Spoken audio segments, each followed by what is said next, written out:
Boa noite, sejam todos bem-vindos e bem-vindas à nossa live semanal de estudos, que hoje, essa semana, extraordinariamente está acontecendo na quarta-feira, né? Nossa live ela costuma ser na segunda, mas hoje, excepcionalmente, vai acontecer na quarta. Live de estudos, o tema de hoje é sobre os fundamentos teórico-histórico-metodológicos do serviço social, voltado para a prova da Dédalus e SGH Hospital Leonardo da Vinci. Então sejam todos bem-vindos e bem-vindas. E aí, minha gente, a gente vai aguardar até às 19 horas, que é o horário que eu marquei para começar a live. E aí, a partir das 19 horas e um pouquinho, a gente começa. Vou dar só alguns avisos no começo. Daqui a pouco a gente começa. Gente, ó, tá vendo um aviãozinho aqui embaixo? Envia esse aviãozinho pro seu amigo, pra sua amiga que tá estudando pro ISGH.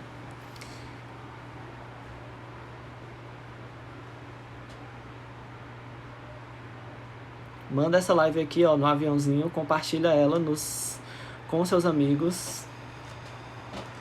Daqui a pouco a gente começa. Boa noite, sejam todos bem-vindos e bem-vindas. Bora! E aí, como é que vocês estão? Me contem. Estão estudando muito? Estão estudando pouco? Como é que tá aí essa preparação para a prova do ISGH no começo do mês que vem? Me contem tudo. E aí, galera? Como é que vocês estão?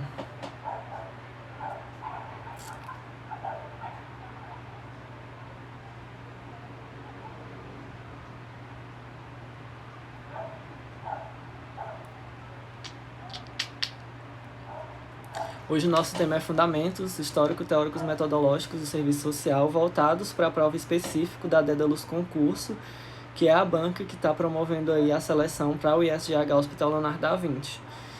Então a gente vai comentar algumas questões. Vamos fazer as perguntas, né? Tem gente aqui dizendo que gosta quando eu coloco as perguntas, hoje vai ter, viu? A gente vai botar as perguntas da banca e vamos comentar, trazendo alguns conceitos.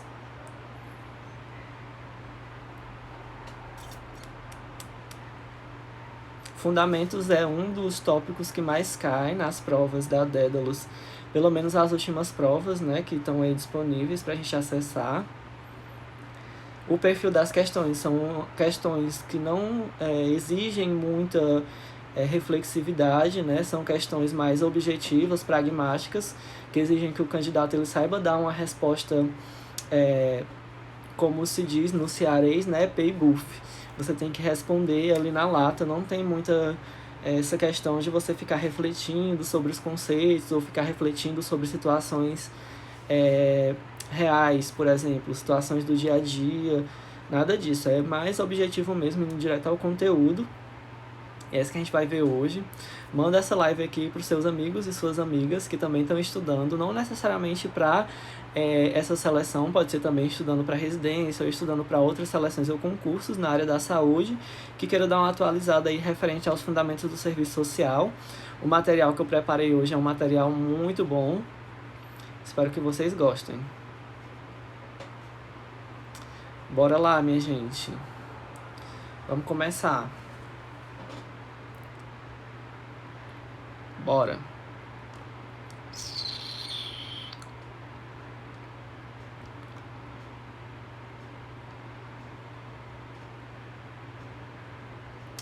Eu vou ter que ir desativando os comentários, né, para poder vocês verem as questões. Pronto. Gente, nós vamos começar a nossa live. Como eu já expliquei para vocês várias vezes, né, essa banca, a Dédalus, ela não traz questões muito reflexivas, ela traz mais questões mesmo, que vão exigir que você saiba o conteúdo de forma objetiva, né? Tem algumas questões que são bem simples, né? Então, não é lá essas questões tão difíceis como é a prova da Resmut, né, que exige mais um nível melhor de você conseguir resgatar, né, os fundamentos da profissão, do ponto de vista reflexivo, do ponto de vista do ser social, de um arcabouço mais conceitual, né, e aí essas questões da Dédalus, elas têm um perfil diferente. Então vamos começar, né, nossa live. Essa primeira questão que eu trouxe, ela fala sobre o movimento de reconceituação, né, e fala o seguinte: o movimento de reconceituação do serviço social foi um movimento plural, que não adotou uma base teórica única, tendo diferentes propostas teórico-metodológicas do serviço social. Ponto. Quais foram as perspectivas do movimento de reconceituação? Então, veja bem, nessa questão ela não quer que você reflita muito sobre o processo de renovação do serviço social brasileiro. Ele exige mais do candidato que você saiba quais são as vertentes, né? E a alternativa A vertente dialética marxista, positivismo e fenomenologia. Alternativa B, modernização conservadora, reatualização do conservadorismo e intenção de ruptura. Alternativa C, conservadorismo, fenomenologia e marxismo. Alternativa D, dialética, conservadorismo e intenção de ruptura. E alternativa E, modernização, reatualização do conservadorismo e dialética marxista. Vou liberar para vocês responderem, né? Peraí.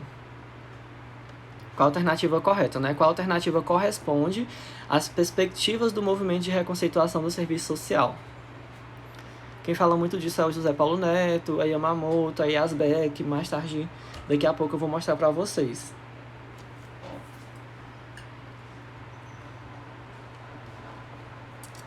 E aí, minha gente, botem aí nos comentários qual alternativa vocês acham que é a alternativa correta.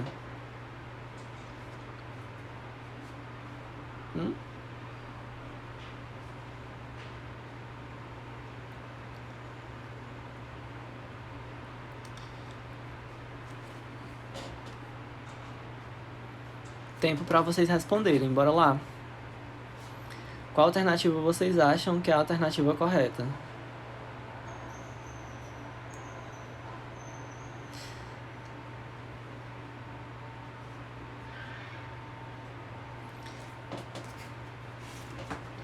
Só a B. Marx... Não, o B. Marx respondeu. A Aline tá respondendo também. E aí, gente, qual alternativa vocês acham que é a alternativa correta? Peraí. Há muita gente apostando na alternativa E, de escola. Modernização, reatualização do conservadorismo e dialética marxista. Gente, vocês têm certeza que a alternativa certa é essa?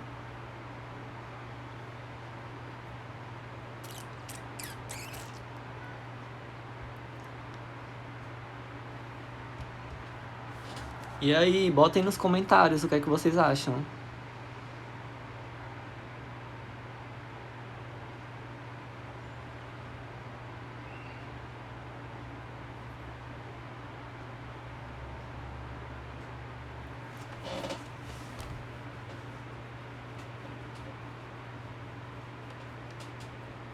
Bora lá, né, pra resposta.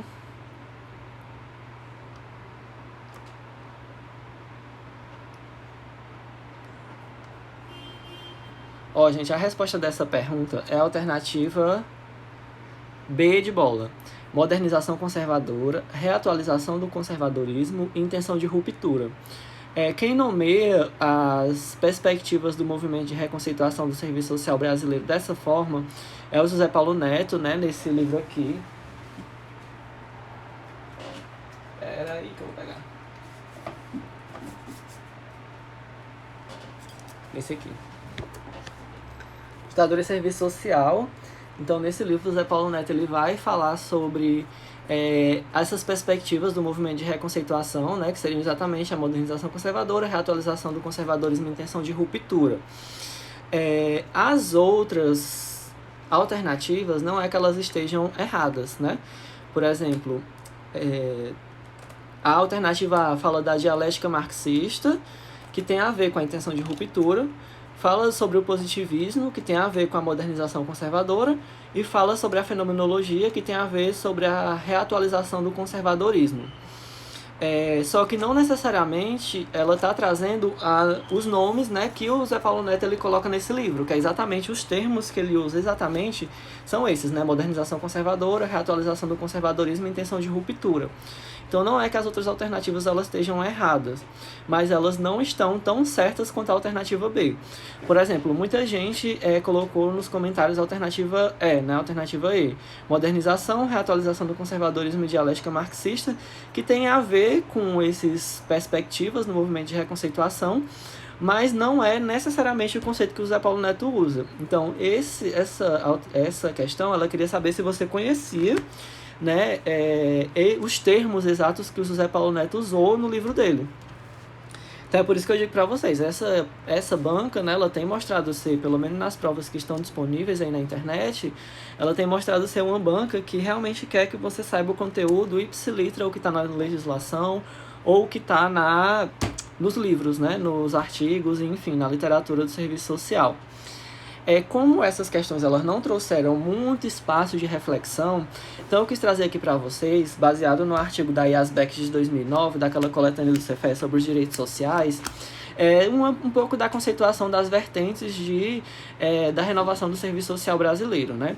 E aí, começando pela modernização conservadora, segundo a IASBEC, né, fazendo a leitura de Neto, que é exatamente esse livro aqui, o Ditadura e Serviço Social, ela fala que a vertente da modernização é caracterizada e incorporada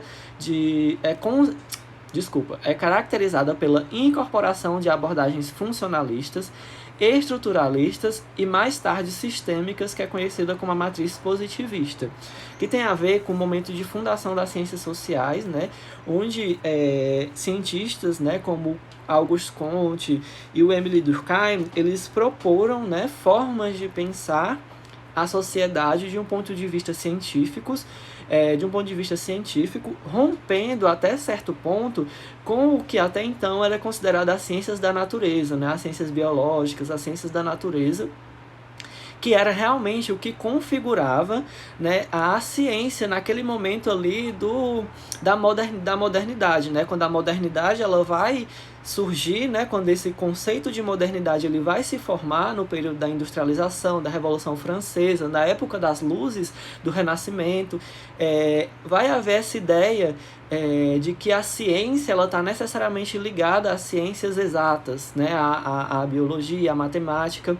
E aí, os cientistas como Auguste Comte e Émile Durkheim, para a época deles, eles foram revolucionários, porque eles proporam uma forma de enxergar a sociedade de um ponto de vista científico. Então, essas abordagens funcionalistas, estruturalistas e positivistas, o positivismo em si, eles têm a ver com esse momento, né, de surgimento das ciências sociais, e essa abordagem ela foi incorporada no movimento de reconceituação do serviço social através dessa interlocução com as ciências sociais, só que ela padece de uma perspectiva crítica da forma como a gente entende a teoria social crítica segundo o marxismo. Então a gente tem que entender que essa obra de José Paulo Neto ela é uma obra do final dos anos 80, começo dos anos 90, né? E ela já é uma obra que é pautada a partir da perspectiva marxista. Então, o Zé Paulo Neto ele vai fazer uma leitura desse movimento de reconceituação a partir da teoria social crítica. Então, por isso que ele vai entender essa aproximação, essa interlocução com as teorias funcionalistas, estruturalistas e positivistas, que são advindas aí do momento de estatuto científico das ciências sociais. Essa interlocução, por ser ausente dela uma perspectiva crítica da forma como a teoria social crítica entende que é a criticidade, ela é entendida por José Paulo Neto como uma modernização conservadora. Então, o que o José Paulo Neto quer dizer é que ela traz essa perspectiva do cientificismo para dentro do serviço social, então vai um pouco quebrar com a ideia, com as ideias advindas da Igreja Católica, com as ideias advindas do neotomismo, advinda das encíclicas papais, advinda daquela ideia do catolicismo, né? Então essa modernização ela vai trazer um pouco de estatuto do científico para o serviço social, vai trazer essa interlocução com as ciências sociais, mas por, segundo José Paulo Neto, ser carente de uma leitura crítica e totalitária da realidade, ela é considerada uma modernização para o serviço social, mas uma modernização pautada no conservadorismo, pautada na reprodução de ideias conservadoras no âmbito do Estado, no âmbito da sociedade. Essas ideias conservadoras não necessariamente são advindas da igreja, né, mas são ideias que tendem a conservar o status quo. Então ela é configurada dessa forma, né, ela é nomeada por José Paulo Neto como modernização conservadora. E aí ela visa a melhoria do sistema pela mediação do desenvolvimento social e do enfrentamento da marginalidade e da pobreza na perspectiva da integração da sociedade. Então as teorias estruturalistas, funcionalistas e positivistas, elas convergem muito no sentido de entender a sociedade enquanto um todo, né? Um todo hermético, um todo funcional, um todo orgânico que funciona como um organismo vivo.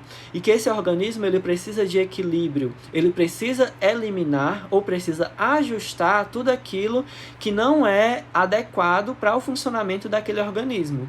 Então, por isso que a pobreza, a marginalidade, dentro dessa perspectiva positivista, ela vai assumir esse sentido moralizador, que é de entender os problemas sociais, entender a questão social como um problema moral, como um problema, uma necessidade de ajustamento, uma necessidade de integração à sociedade. Eles entendem que as partes que são desfuncionais à sociedade, elas precisam ser integradas, elas precisam ser corrigidas, elas precisam ser tratadas para poder se integrar no funcionamento orgânico dessa sociedade. Então essa visão, que ela é como se fosse uma visão endógena, né? Uma visão que não considera elementos externos, que não considera macroestruturas determinantes do ponto de vista da teoria social crítica, porque o funcionalismo, o estruturalismo e o positivismo, elas são teorias macrosociais, que entendem o todo sobre as partes, certo?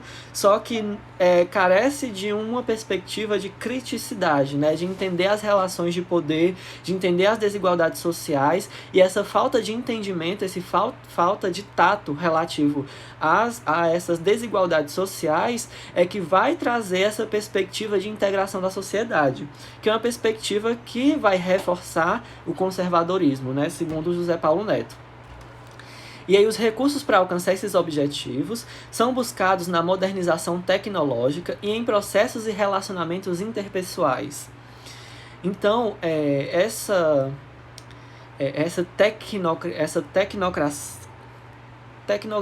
tecnocracia, como se fosse, né? Essa visão tecnicista, né? Não considera as mediações, não considera as particularidades, não considera os determinantes, né? Então vai considerar uma questão mais impessoal, né? E essas opções configuram um projeto renovador tecnocrático fundado na busca da eficiência e da eficácia que devem nortear a produção do conhecimento e a intervenção profissional. Então, assim, o momento em que a modernização conservadora ela vai ser favorável a adentrar no serviço social vai ser no momento em que o Brasil vai estar passando por uma industrialização. A gente tem que pensar no momento de desenvolvimentismo do Brasil, né, onde havia ali aquele projeto de Juscelino Kubitschek de crescer 50 anos em 5, de trazer a industrialização, de tornar o Brasil um país industrializado. Então tinha muito essa ideia tecnicista advindo dos Estados Unidos, essa ideia desenvolvimentista advindo dos Estados Unidos, essa ideia positivista advindo também desse tecnicismo americano. Vamos respirar, né? Porque é muita coisa. Eu optei por trazer esse processo mais conceitual, porque uma coisa é a gente entender que o processo de renovação brasileiro tem a ver com a modernização conservadora, com a reatualização do conservadorismo e com a intenção de ruptura. E outra coisa é a gente entender de que forma, entender realmente o que são esses processos, de que forma esses processos se deram, o que tem a ver com a profissão, de que forma isso afetou a profissão de serviço social, porque à medida que a gente consegue atribuir sentido a essas vertentes, é até mais fácil da gente conseguir fixar o conteúdo, não é verdade? Reatualização do conservadorismo. Essa reatualização do conservadorismo, também segundo Yazbek 2009, é a vertente inspirada na fenomenologia e é realmente assim inspirada na fenomenologia. Ela não usa necessariamente um recurso direto à fenomenologia, né? Porque é como se fosse uma inspiração bem distante, um pouco distorcida da fenomenologia. Ela realmente não se apropria da fenomenologia em si. E aí emerge como uma metodologia dialógica, apropriando-se também da visão de pessoa e comunidade de Mounier, dirige-se ao vivido humano, aos sujeitos em suas vivências, colocando para o serviço social a tarefa de auxiliar na abertura desse sujeito existente, singular, em relação aos outros, ao mundo de pessoas. Essa tendência que o serviço social brasileiro vai priorizar as concepções de pessoa, diálogo e transformação social, mas não a transformação macrosocial, a transformação de um projeto de sociedade, mas a transformação individual dos sujeitos que transformaria a sociedade. Essas concepções são analisadas por Neto como uma forma de reatualização do conservadorismo pensado no início da profissão, né? E essa ideia, né, essa leitura é uma leitura da Yazbek. E aí o que é que acontece? Essa vertente da fenomenologia, diferente da vertente da modernização conservadora, que vai trazer uma ideia do positivismo, vai trazer uma ideia das relações macrosociais superdeterminantes, onde não tem espaço para as mediações, onde não tem espaço para as micro-relações, onde não tem espaço para as particularidades, onde não tem espaço para a mediação entre o total e o singular. Vai passar, né, para essa reatualização do conservadorismo baseado numa inspiração fenomenológica que vai ser mais psicologizante, que vai entender o ser humano na sua singularidade, que vai entender os sujeitos através das suas vivências, que vai entender a concepção de pessoa, de diálogo, de transformação individual, que também tem um cariz moralizador, individualizante e que conversa com as protoformas do serviço social, que tem a ver ali com aqueles conceitos advindos da Igreja Católica. Tem a ver com o neotomismo, tem a ver com as encíclicas papais, tem a ver com o resgate dessas ideias da Igreja Católica, do humanismo, do ser humano, de achar esse ideal humano, né, de achar esse ideal de pessoa, de indivíduo. Então a reatualização do conservadorismo ela tem muito a ver com essa tendência mais psicologizante da profissão. Por fim, mas não menos importante, é importantíssimo a nossa intenção de ruptura, né, que é a vertente relacionada ao marxismo, que remete à profissão, à consciência da sua inserção na sociedade de classes, né, vai remeter o serviço social à teoria social crítica. E no Brasil vai configurar-se em um primeiro momento como uma aproximação ao marxismo sem o recurso ao pensamento de Marx. O que é que isso quer dizer? Quer dizer uma leitura do marxismo, né, advinda de terceiros, que muitos vão falar de marxismo de manual, né, que é relacionado à teoria da revolução de Marx, né, que é relacionado a pensar a revolução, que é relacionado a pensar esses processos mais militantistas, né, que está muito relacionado também com o método BH, né, que é uma aproximação com o marxismo através dessa teoria da revolução. Essas abordagens elas são consideradas reducionismos, né, porque elas são baseadas no marxismo de manual. Quer pela influência do cientificismo e do formalismo metodológico, né, o estruturalismo, relacionado ao marxismo althusserriano, que seria referente ao Louis Althusser, que é um filósofo francês, cuja leitura da obra de Marx vai influenciar a proposta marxista do serviço social nos anos 60 e 70, particularmente no método BH. Então, o Zé Paulo Neto, inclusive nesse livro aqui, uma das análises que ele faz é exatamente que o método BH pecou em fazer essa leitura estruturalista, né? Advinda muito do marxismo althusserriano, advinda muito dessa teoria da revolução, né? De uma fase do Marx onde não vai ser tão associado à vertente marxista que a gente conhece hoje na profissão, que é uma vertente que vai buscar realmente os fundamentos do ser social, que é mais uma vertente lukácsiana, né, que vai pensar uma base mais filosófica para esse marxismo, que vai realmente se aprofundar nesse recurso ao pensamento necessariamente marxiano. A Yazbek vai dizer ainda que é sobretudo com Yamamoto, em 1982, no início dos anos 80, que a teoria social de Marx inicia sua efetiva interlocução com a profissão. E assim, quem faz prova de concurso, com certeza já viu essa frase copiada e colada nas provas. É sobretudo com Yamamoto, no início dos anos 80, que a teoria social de Marx inicia sua efetiva interlocução com a profissão. Tem muitas provas de concurso que copiam e colam esse conceito do jeito que ele está aqui e colocam lá na alternativa para você dizer se é verdadeiro ou falso. Então, se você quer decorar alguma parte desse texto, eu sugiro que você decore essa. Como matriz teórico-metodológica, essa teoria apreende o ser social a partir das suas mediações. Então, vocês lembram que lá no começo, quando eu estava falando da modernização conservadora, eu falava dessa história das mediações, de você entender as particularidades e as suas mediações com as singularidades. Então, é isso, a teoria social crítica, da forma como a gente entende ela hoje, advinda dessa intenção de ruptura, né? Aí, nessa efetiva interlocução inaugurada por Yamamoto, depois desenvolvida por José Paulo Neto, de pensar exatamente essa apreensão do ser social, pensar essa categoria de mediação que estava tão ausente na modernização conservadora, que estavam tão ausente na reatualização do conservadorismo e que se faz presente a partir da intenção de ruptura e dessa interlocução que a Yamamoto ela vai abrir com esse recurso ao pensamento necessariamente marxiano. Ou seja, parte da posição de que a natureza relacional do ser social não é percebida em sua imediaticidade.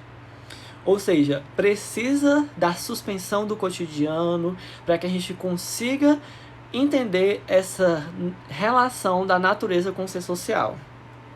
É um debate que é um pouco complexo, mas que eu acredito que não vai ser cobrado dessa forma nessa prova do ISGH. Talvez tenha alguma coisa, mas não que queira aprofundar muito, entendeu? Eu trouxe aqui realmente essas indagações, né, para trazer um pouco também de reflexividade, né, aqui para o nosso estudo semanal.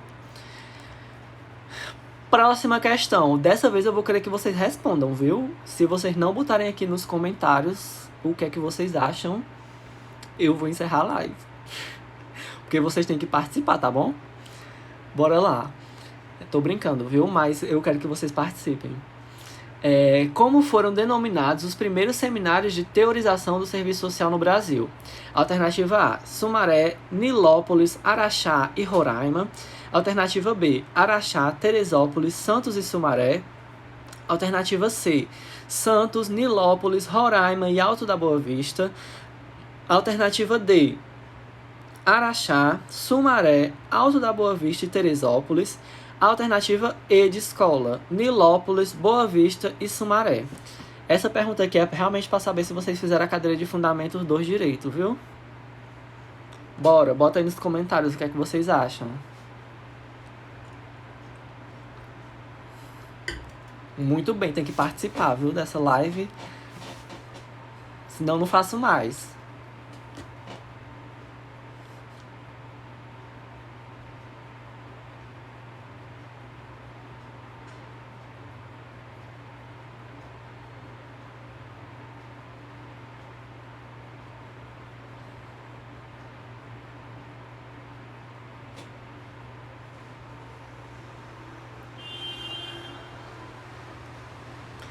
E aí, a maioria apostando na alternativa D. Essa questão não é muito difícil, né, gente? Realmente a alternativa correta é a alternativa D, aquela coisa bem decoreba, né? Eu não queria dizer isso, mas vou ter que dizer, aquela coisa bem decoreba, você saber quais foram os seminários de teorização do serviço social. Araxá, Sumaré, Alto da Boa Vista e Teresópolis. Tem que saber.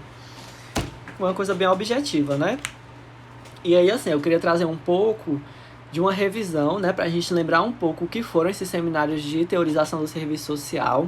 Eles foram os grandes marcos do processo de renovação do serviço social brasileiro, aí a partir da década de 60 se estendeu até os anos 80, né, quando a gente entrou aí num processo de instituir os nossos documentos oficiais da profissão, a revisão do Código de Ética, as nossas diretrizes curriculares, né, a nossa lei de regulamentação da profissão. Então, esses seminários de reconceituação, eles eles foram, seminários de teorização, eles foram um momento importante desse processo de renovação do serviço social brasileiro. E eu trouxe aqui um pouco do delineamento, né, desses seminários. Nós temos aí o seminário de Araxá, em 1967, e Teresópolis, em 1970, que priorizaram um projeto tecnocrático modernizador. Então foram esses dois seminários que delinearam o que nós conhecemos e o que o José Paulo Neto chama de modernização conservadora. O José Paulo Neto, nesse livro, ele vai dizer que a modernização conservadora ela foi gestada no seminário de Araxá e cristalizada no seminário de Teresópolis. Então foram aí momentos importantes. É até possível, se a banca quiser trabalhar um pouquinho mais, que vem uma questão dizendo assim: associe a coluna A à coluna B e colocar de um lado os seminários de conceituação e do outro lado as características de cada seminário. Então é possível que venha uma questão como essa, né? Uma questão um pouquinho mais complexa, né? Para ver se tem uma questão mais que cobre mais de vocês nessa prova, né? E aí nós temos depois, posteriormente, seminários de Sumaré e Alto da Boa Vista, Sumaré em 1978 e Alto da Boa Vista em 1984, que vão pensar um deslocamento da perspectiva modernizadora para focar um pouco no que o José Paulo Neto vai chamar de reatualização do conservadorismo, que vai ser exatamente pegar ali aquelas encíclicas papais, pegar o neotomismo, pegar a história da fenomenologia, colocar tudo no mesmo caldeirão e misturar para dar o que seria essa reatualização do conservadorismo, né? Porque tem que misturar muita coisa para poder dar nisso.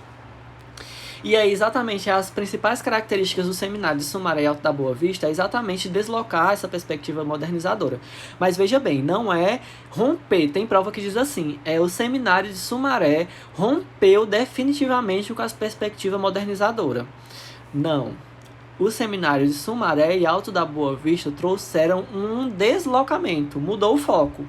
Ainda tinha gente ali trazendo trabalho sobre a modernização, sobre esse processo tecnocrático, sobre o desenvolvimentismo, mas o que realmente se sobressaiu nos seminários de Sumaré e Alto da Boa Vista foi a reatualização do conservadorismo, foi essa inspiração na fenomenologia, foi esse resgate do neotomismo, entendeu?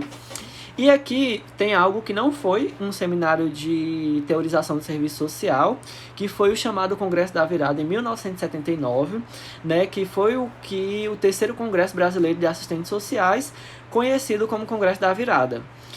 Apesar desse Congresso da Virada ele ter acontecido antes do seminário de conceituação do Alto da Boa Vista, esse congresso ele trouxe uma característica mais política, mais politizada, né? Trazendo ali as ideias do método BH, trazendo aí uma aproximação com a teoria social crítica.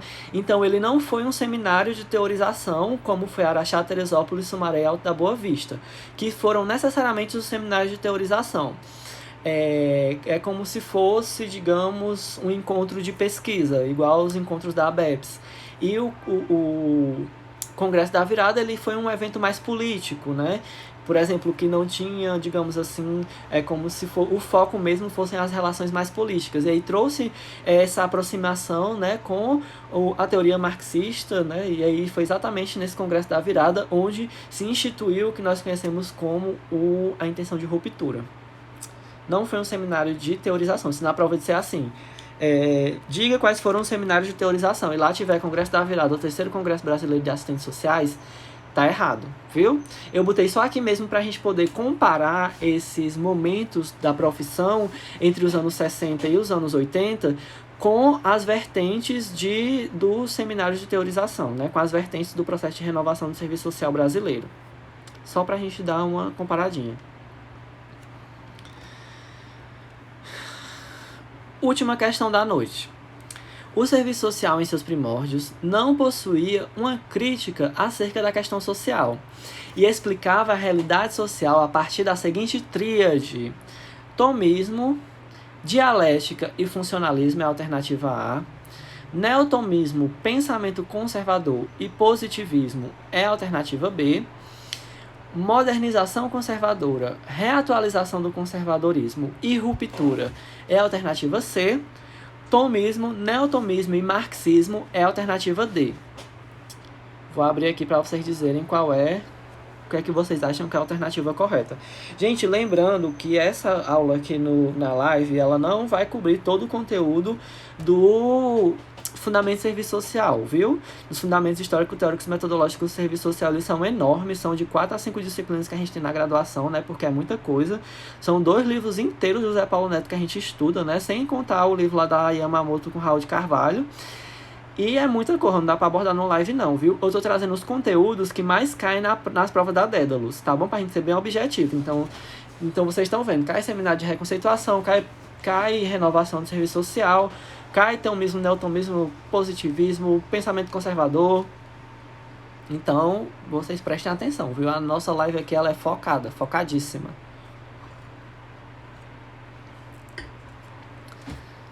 E aí, qual vocês acham que é a tríade que era usada para explicar a realidade social, para explicar a questão social?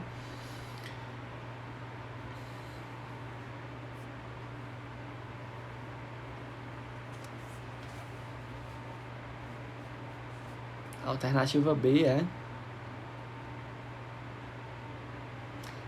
Gente, nossa live tá já acabando, viu? Essa vai ser a nossa última questão. Vou explicar um pouquinho sobre o significado da resposta correta. E aí, assim, eu vou pedir que vocês tirem um print dessa tela para poder postar nos stories. E vocês postando esse print nos stories, amanhã eu posto essa live no meu IGTV para vocês revisarem na véspera da prova. E eu só vou postar no meu IGTV, a live só vai ficar salva se vocês tirarem print dessa live, postarem nos stories e me marcarem, né, pra poder divulgar também, né, o meu trabalho, pelo amor de Deus.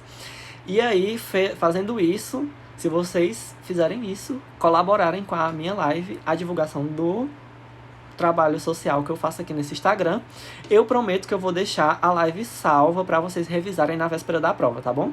Então, tirem o print quando terminar a live, poste nos stories e me marque, que se vocês fizerem isso, quando for amanhã, eu posto essa live no IGTV, tá bom? Se não, vão ficar sem a live para revisar na véspera da prova. Então tem que aproveitar, né, o conteúdo aqui gratuito que eu tô disponibilizando para vocês. Gente, é o seguinte, a maioria das pessoas falou que é a alternativa C, né? Pois vamos lá, não esqueçam de tirar o print, né? Ó, eu vou pausar para vocês poderem tirar o print, tá bom?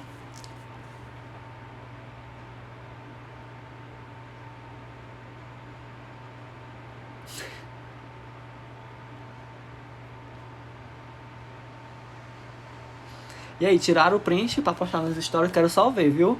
Se vocês não postarem, eu também não deixo a live salva, viu?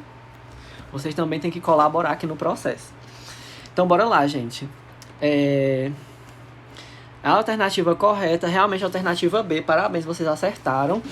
Que é o neotomismo, pensamento conservador e positivismo, que são exatamente os recursos que eram utilizados nos primórdios do serviço social, que eram destituídos de uma perspectiva crítica e que buscavam explicar a questão social e a realidade social, que eram exatamente o neotomismo, que eu já falei para vocês, né, que tem a ver lá com a reatualização do conservadorismo, esse pensamento conservador e o positivismo, que são tudo que não tem a ver com a nossa intenção de ruptura, com a teoria social crítica, com o pensamento marxista e com o pensamento marxiano. Como eu estou fazendo, né, eu vou trazer aqui uma conceituação rápida para a gente poder lembrar o que é neotomismo e poder também lembrar um pouquinho o que é o positivismo, apesar de eu já ter falado um pouquinho, né, sobre o positivismo. Gente, o neotomismo, ele é uma forma de compreender a questão social como questão moral, né, e tem a ver com a estratégia da ação católica, né? Então, ao compreender a questão social como questão moral, a estratégia da ação católica era promissora.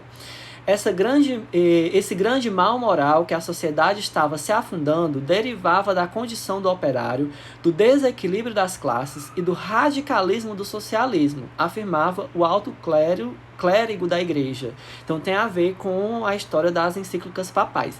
A Rerum Novarum e a 40º ano. De vez em quando elas caem também nas provas, viu? Eu acho que é bem provável que caiam nessa prova do ISGH, porque eles gostam de pegar esses conceitozinhos assim soltos pra gente dizer, né? Entretanto, como podemos observar, elucidado na carta encíclica Rerum Novarum de 1891, promulgada por Leão XIII, o pensamento social doutrinário propunha a conciliação entre as classes, desde que fosse resguardado o direito à propriedade privada. Então, as encíclicas papais elas não questionavam a propriedade privada, né? Elas queriam trazer mais esse clima de apaziguamento entre a luta de classes, né? Para tal condição se realizar, teria que haver a submissão da classe trabalhadora. Então, de forma indireta, né? Tanto que o José Paulo Neto diz, naquele outro livro do Capitalismo Monopolista, que essas encíclicas papais elas traziam uma apologia indireta ao capitalismo. Porque à medida que ela propunha esse apaziguamento da luta de classes, ela trazia que a classe trabalhadora tinha que ser submissa ao capitalismo, né? Então fazia uma apologia indireta, mas direta, né? O capitalismo. E aí o neotomismo ele está entrelaçado, né, nesse processo de entender a questão social como uma questão moral. Vocês lembram que eu falei mais lá no começo, né, que o neotomismo ele tinha a ver com você entender essa característica mais filosófica do ser humano, do individual, do humanismo, né? Então tem a ver muito com isso, certo? E tem a ver também com essas encíclicas papais, né? Com esse apaziguamento da luta de classes, com essa submissão da classe trabalhadora. Trouxe aqui, ó, pra gente relembrar, que às vezes a gente esquece, não é verdade? Essa live aqui realmente é live de revisão para vocês verem na véspera da prova. Então, se vocês não fizerem o desafio de postar o print dessa live nos stories, vocês vão perder essa live aqui de revisão para ver na véspera da prova e relembrar todos os conceitos mais importantes que caem no tópico de fundamentos, que é um dos tópicos mais cobrados na prova do UFGH. Então, ó, fiquem de olho. E o positivismo, né? Eu falei bastante do positivismo, estruturalismo e funcionalismo lá, mais no começo da live, né? Mas tem a ver com a matriz positivista, que ofereceu uma compreensão imediatista das relações sociais e do ser social, restringindo-se ao verificável, né, uma abordagem bastante pragmatista, né, uma abordagem bastante... qual é o termozinho? É pragmatista mesmo. Restringindo-se ao verificável, a experimentação e a fragmentação do homem e da sociedade. Então, esse positivismo ele não vai ter essa visão de totalidade, né, que a teoria social crítica tem, do ponto de vista de entender os processos, de entender as mediações, de entender a totalidade, de entender as singularidades e as particularidades. Então, por isso que o José Paulo Neto ele vai, a Yazbek também, né, que esse trechinho eu peguei da Yazbek. Eles vão entender que a matriz positivista ela vai trazer esse pensamento do homem enquanto fragmentação... esse pensamento positivista enquanto fragmentação do homem da sociedade. Não eram oferecidas possibilidades de mudança, senão de dentro da ordem estabelecida pelo ajuste a ela. Então, essas mudanças seriam mudanças individuais, mudanças de dentro para fora. Não mudanças sociais, mudanças macroestruturais que mudassem as condições de vida e de trabalho da classe trabalhadora.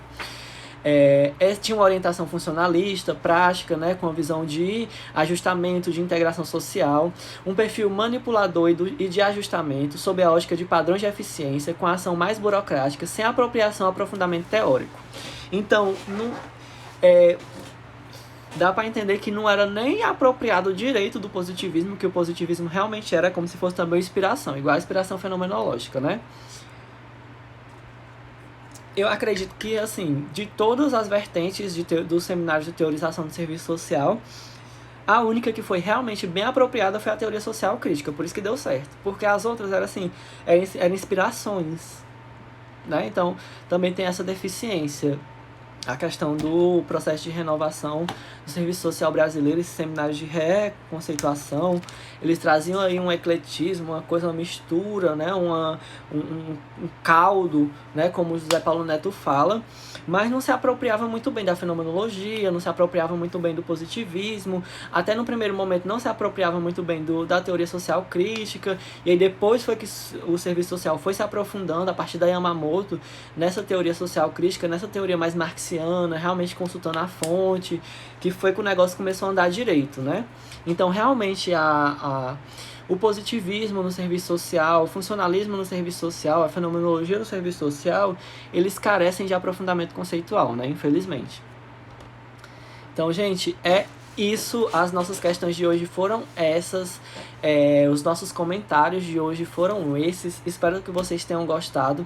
Não sei se vocês sabem, mas já tem material aí preparatório para o UFGH Hospital Leonardo da Vinci. Esse material que eu estou indicando, ele é em parceria com a editora Ser Social Editora, onde tem questões gabaritadas, tem planners de estudos, tem caderno de erros e tem indicações bibliográficas com os artigos objetivos para vocês conseguirem fazer uma revisão rápida com a lei, né, as legislações que são cobradas na prova. Então, quem quiser estar adquirindo esse material, ele está disponível no perfil do Ser Social Editora, que é a nova parceira aqui do meu Instagram, tá bom? Então, o material para ISGH vai estar sendo disponibilizado por lá, dê uma passadinha lá nesse perfil, tá bom? Não esqueçam de tirar o print e compartilhar nos stories, eu aqui com o livro do José Paulo Neto fazendo propaganda, tá bom? Para que essa live ela fique salva. Gente, eu queria que vocês dissessem se vocês ficaram com alguma dúvida, que é para eu poder tentar responder. Me digam aí. Ó, a Ivana tá dizendo que quer ver a live depois. Ivana, pois então tira um print dessa tela, posta nos seus stories, me marca, que se vocês fizerem esse desafio de me postar nos stories de vocês e me marcarem, quando for amanhã eu posto a live no meu IGTV, tá bom? Pra vocês revisarem na véspera da prova. E aí? Quem mais tem dúvidas?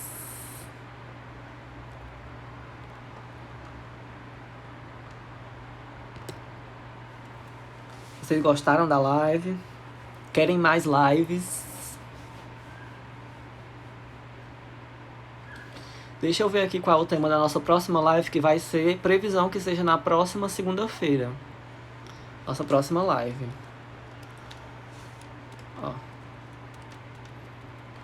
Ó, estão perguntando se a live vai ficar gravada. Gente, eu lancei o desafio de vocês tirarem um print dessa live, postarem nos stories e me marcarem, que se vocês toparem esse desafio, com 24 horas a nossa live vai ficar salva no meu IGTV, tá bom? Mas só se vocês fizerem o desafio. Se não tiver engajamento esse desafio, infelizmente eu não vou ter como deixar a live salva, né? Porque eu preciso aí da parceria de vocês também, tá bom? Para me ajudarem a divulgar aqui esse trabalho social que eu faço no Instagram. Viu? Então, se você quer que a live fique salva, tira aquele print maroto, eu aqui com o livro do Zé Paulo, postem nos stories, me marque que amanhã eu posto no meu IGTV essa live, tá bom? Ó, gente, a gente já teve live sobre a política de saúde mental e a Lei Paulo Delgado. Teve a live de hoje sobre fundamentos histórico-teóricos e metodológicos do serviço social. A live da semana que vem, que vai acontecer, sabe que dia? A live da semana que vem vai acontecer dia 16 de novembro, segunda-feira, às 8 horas, nesse mesmo bate-local, nesse mesmo bate-horário.